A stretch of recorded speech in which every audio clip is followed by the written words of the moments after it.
صلاة وواجب جماعين تكوجد تابانا في عنو جماعات كحاضرته هنا ضدك برينا وواجب واد حوكسته ومضوا هنا فايد صوصار تديراد هنا صوصار تنا ووحلو باهي هدي إنه دهنا ومضوا دمي هورديدو ورديجها قاضته هورديدو هي أنت وغير اللغون نولان كرون مركب ساق بتفريسو ودتكم مركب يو علم يان دختر لبران أو يان فلك لبران أو يان حساب لبران أو يان هندسة لبران أو يان كيمستري لبران أو يان فيزيكس لبران وحاصل دمي وادون كفاني جابك وتعلقات هي نتيجة ما حين نقول سواء حصابة حيساء أمة دمان تد فقراء دمان تد جاهل كأن الله شيء أدون سيء ما مشوا دمان تد بقطة ووحدة ويان الله هينين يعني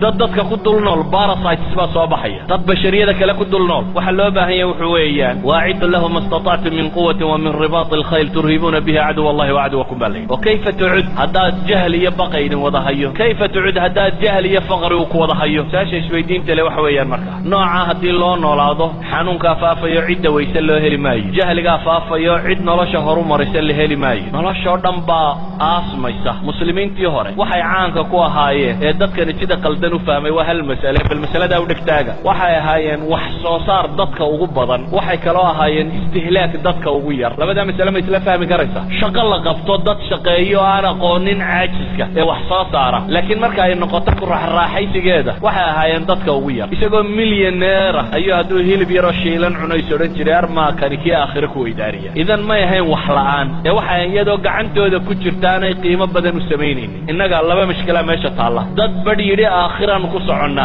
adduunkaba uma baahnin dabeetana un gaal ku hoos noolaaday iyo in aakhiraba ilowday oo tiri adduunyan raadacaynayna dabeetana adduunkan iska bidbidsanayna meelaha duulduul oo kolba siyaaxad iyo daar yar cagaaran iyo inta noloshaba inta moodo aakhira ilowday laakiin labadaba cagsigooda ay hayeen saxaabadii nabiga kaleey salaatu wasalaam waxa hayeen wax soo saar marka la tago dadka ugu juhdiga badan le muntajiina marka ay noqoto conceptionna waxa hayeen dadka ugu yar juhdiga xaqiiqigiina waa ka culama الحديث ركمده oo waaweyn oo salafkiyaba waxay oran jireen nin kamidaba wuxuu yiri ardadiisi isagoo la dardaarmaya waryaadeen anigu walaalahay baan ku kornoolo wax la cunaa buu yiri idinka waxaan idin kula talinay inay xoogsadaan buu leeyahay inta yartiin xoolo dhaqda waa nin muxaddisiinta waaweyn la yaqaan kamida muxaddisiintu waxay caayi jireen ninka dawladda lacag ka qaata ama se xadiiska ku xoogsada muxaddisiinta qaar baa jiray aan lacag ba haysanin dadana waxay oran jireen idin sheegay in xadiiska idinka wax nasiyo mooyaan marka lacag la siiyay in xadiiska sheegi jireen marka ahlul xadiiska markay ka waramayaan ragay maagaan bay ku jiraan oo yiraahdaan xadiiskoodii bay ku xoogsadeen idan waxay nici jireen xataa inay diintu wadiifo ka noqoto wala professor banay wala ustaad banay wala waxa kan banay malihi ma banaana laakiin waxa aan tilmaamaya iyaga aragtidooda waxay ahayd in wixiisana xoogsado cidina aanay u manna sheegan marka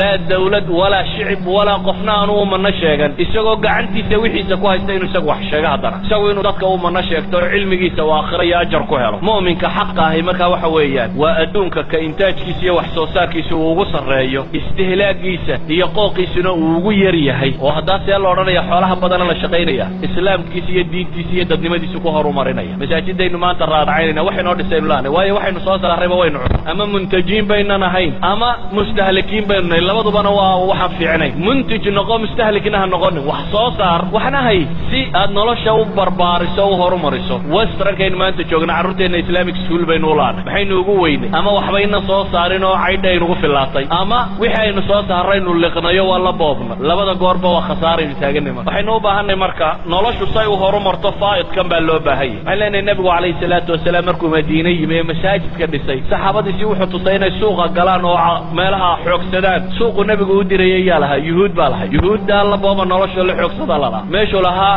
Abdurrahman ibn Abdulluna ala suuq wa suuq al-yahud suuq banu Qaynuqaa baa la geeyay meel kale lama geeynin waxaan rabaa marka dariska macnihiisu wuxuu ku koobay cinwaankii la yidhibay wuxuu ahaa calaaqati dunya bil aakhirah adduunku aakhirah xidhiidhku la leeyahay waa maxay xidhiidhku la leeyahay waxa weeyaan xiska qofka muslimka ee dhabta ah adduunku waa dariiqii aakhirah loo marayay haday cibaado tahay nolosha dhan buu cibaado warka xoogsiga xalaasha ay cibaadadu kamidi marka dambe ilaahay dartii loo bixiyana cibaadadu kamidi kafaafka aad noloshaada adigu dabari kartaa cibaadaday kamid bariyado aad iska dayso ar social wax weydiisan cibaadaday kamid inaad isku fillaata cibaadaday kamid qofka muslimkii inuu noqdo model lagu daydo cibaadaday kamid qudwa xasana inaad noqoto cibaadaday kamid in marka tusaale la soo qaadanayo aad adigu noqoto qofka modelka xumaha loo qaatay ciida ku nool diin yariday kamid bal dadkii aan rabay inaynu moodhal u noqono hadday iyagii adiga ku yasaan waa diin yari haddaynu inagu noqono dadka diinta ka hor taagan idan waxaan rabaa inaynu u fahmno waxa weeyaan adduunka ha jeclaanin gacantaada ha galo laakiin yu qalbigaaga geli adduunkuna ha noqdo طريق آخر lagu gaadho